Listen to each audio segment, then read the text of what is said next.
Hello दोस्तों, अभिनव coaching centre में आपका स्वागत है। आज जो पढ़ेंगे चैप्टर नंबर 3 बहुपद है। और बहुपद यानी कि जिस व्यंजन में दो या दो से अधिक पद हो वह बहुपद होता है। वह बीजीय व्यंजन जिसके अंदर दो या दो से अधिक पद हो उसको बहुपद कहा जाता है। दो या दो से अधिक उसे क्या कहा जाता है? बहुपद कहा जाता है। इसके बाद होता है बहुपद के शून्यक। बहुपद के शून्यक जैसे x प्लस में 5, ये बहुपद है। एक्स स्क्वायर प्लस में एक्स स्क्वायर माइनस में 25, ये भी बहुपद है। तो यहाँ पर बहुपद के शून्य क्या होता है? इसमें चर राशि x है, इसमें भी चर राशि x है। इसमें x का मान क्या रखा जाए जिससे बहुपद का मान शून्य हो जाए? तो यहाँ x का मान केवल आप -5 रख सकते हैं, +5 तो 0 प्राप्त हो जाएगा। अर्थात x + 5 का जो शून्यक है, x + 5 का जो शून्यक है वो -5 है। यानी -5 रखने पर इसका मान 0 प्राप्त हो जाता है। इसी प्रकार से यहाँ पर देख रहे हैं एक्स स्क्वायर माइनस का 25 है। यहाँ आप 5 रखेंगे, x बराबर 5 रखेंगे तो 5 का वर्ग -25, तो 25 - 25 ये भी कितना प्राप्त हो जाएगा? 0 प्राप्त हो जाएगा। एक्स स्क्वायर -25, यहाँ यदि आप माइनस के 5 रखते हैं तो -5 का वर्ग -25, तो 25 - 25 तब भी क्या प्राप्त होता है? 0 प्राप्त होता है। तो इस प्रकार से यहाँ पर एक्स स्क्वायर है तो यहाँ ने आपने 5 रखा तब भी 0 प्राप्त होता है, -5 रखा तब भी 0 प्राप्त होता है। तो आप समझ गए होंगे शून्यक क्या होता है। यानी शून्यक वो होता है चर राशि का वह मान, इस चर राशि का वह मान जिससे पूरे बहुपद का मान शून्य हो जाता है, उसे ही शून्यक कहा जाता है। चर राशि का वह मान, चर राशि का वह मान जिसमें चर राशि का वह मान जिससे बहुपद का मान शून्य हो जाता है, उससे बहुपद का शून्यक कहा जाता है। एक्स स्क्वायर -25 है, एक्स स्क्वायर माइनस जो 25 है इसके अंदर आप प्लस का 5 रख रहे हैं, यहाँ माइनस का 5 रख रहे हैं, दोनों से 0 आ रहा है। इसका तात्पर्य इस बहुपद के जो शून्यक है वो 2 प्राप्त हैं, एक तो प्लस का 5 और एक माइनस का 5 है। तो आप देख रहे हैं ऐसा क्यों है? यहाँ x की घात 2 है, 2 होने पर इन दोनों चर राशि की घात 2 है तो यहाँ पर 2 शून्यक प्राप्त होते हैं। यहाँ पर चर राशि घात 1 है तो 1 शून्यक प्राप्त होता है। इसका मतलब बहुपद की जो घात होती है उसके अकॉर्डिंग शून्यक प्राप्त होते हैं। यदि बहुपद रेखिक है तो उसका 1 शून्यक प्राप्त होता है। यदि बहुपद द्विघाती है तो उसके 2 शून्यक प्राप्त होते हैं। यदि बहुपद त्रिघाती है तो उसके 3 शून्यक प्राप्त होंगे। अर्थात बहुपद की घात के अनुसार शून्यक प्राप्त होते हैं। तो आप समझ गए होंगे कि शून्यक क्या होता है।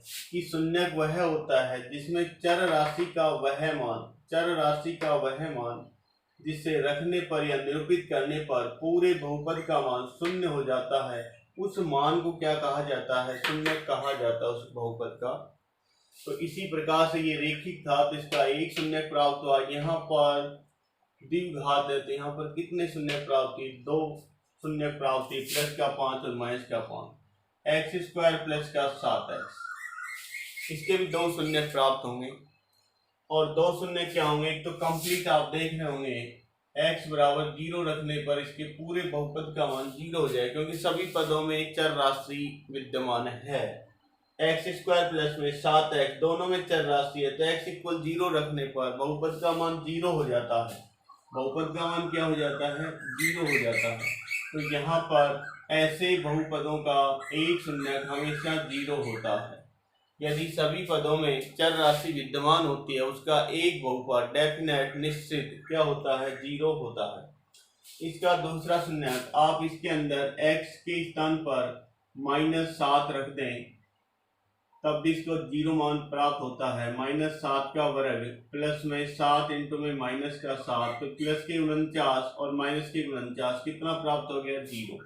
तो ये जो द्विघात बहुपद था इसके भी दो शून्य प्राप्त होते हैं, एक तो 0 है और एक क्या है -7 है। ये दो शून्य प्राप्त है और दो शून्य इसलिए है, कौन सा बहुपद है यानी इसकी घात कितनी है, द्विघात है या घात 2 है, तो इसलिए इसके मान कितने प्राप्त होते हैं, शून्य कितने प्राप्त होते हैं 2। आप इसमें 0 रखेंगे तो भी बहुपद का मान 0 हो जाता है, यहाँ पर -7 रखेंगे तो भी बहुपद का मान क्या हो जाता है 0 हो जाता है। तो आप समझ गए होंगे बहुपद की शून्य क्या है, चर राशि का वह मान जिसमें बहुपद में निरूपित करने पर पूरे बहुपद का मान शून्य होना चाहिए, उस चर राशि के मान को ही बहुपद का शून्य कहा जाता है। यदि बहुपद रेखिक है तो उसका एक शून्यक होगा, यदि द्विघाती है तो उसके 2 शून्यक होंगे और यदि त्रिघाती है तो उसके 3 शून्यक होंगे। अब पढ़ेंगे बहुपदों के प्रकार और उनका शून्य ज्ञात करना। बहुपदों के प्रकार और उनका शून्यक ज्ञात करना।